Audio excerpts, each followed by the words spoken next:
Chan, chan, chan, chan! Good morning mga inday! Have a nice day! This is your Scoliosis Heart Warrior Mom once again! And today mga inday, mag-harvest ta og gulay with my kalipasing-sing.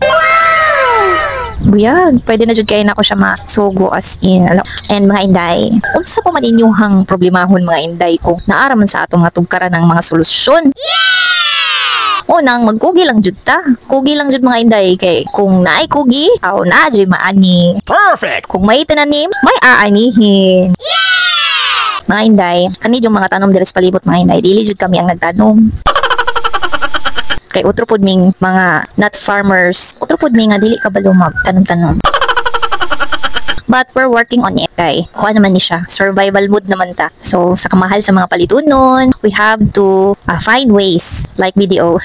We find ways para maka-survive or maka-save at least man lang sa mga pangsubak. Adlaw-adlaw nga pwede natong gamiton nga sudan and healthy sad of course. Kay akong lula og lolo mga inday, sukad-sukad sa pagkabata nako mga inday. Na gikan sa mais hangtod sa mga gulay-gulay, prutas, nakabenepisyo jud kay mi sa kakugihan sa akong lula og lolo mga inday. Grabe jud kayo sila kakugihan. Antod man karon nga nag-ano gyapon sila. Imagine ako ang lolo, 78 years old. Akong lula, 75 years old. Mag-uma pa na sila and gusto pa sila magbasakan. Imagine ana mga inday sa kakugihan nila gikan sa ilang pagkabatanon hantod karon nga matiguang sila. Farming ra gyapon sila. And buyag nabuhi ni ilang mga anak bisag mga idara na sila just because sa ilang kakugi ug farming. Kung diri pa sa palibot namo ang nagatanom jud si Kayong-yung, di ba? Ganahan kina sila at inining sa og Kayong-yung magtanom-tanom. Sukad pa sa una pod nga naa sila diri nagstay. Na samot atong pandemic daghan jud kayo mig mga tanom kabalo na mga silingan namo may mga tanom sikwa, ampalaya, pipino, mga unsa pa dira opo, kamatis, sal, kura kanang madali-dali lang pod nga matanom diri sa palibot mga inday.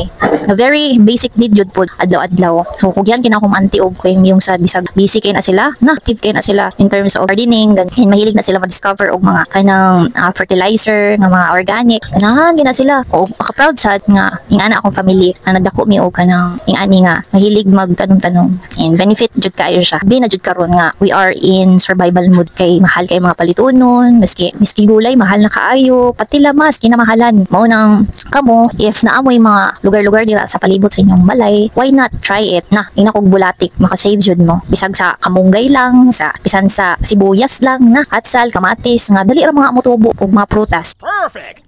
Og buyag si Kalin tawon tanawa ra ko niya akong anak ninyo mga inday. Mutabang na jud sa ko bangin taon siya bitbit sa atsal. Akong gikuha ang talong anak kay bugatan na siya. Dali ra jud kaayong panahon mga inday. Dako na gid akong anak. 2 years old na siya karon. Og iyang gipahinambog iyang harvest po daw oy. So very good sa akong anak ko. Mao ra to mga inday. Thank you for supporting me always. If you like this video, please like, comment and share. Thank you mga inday.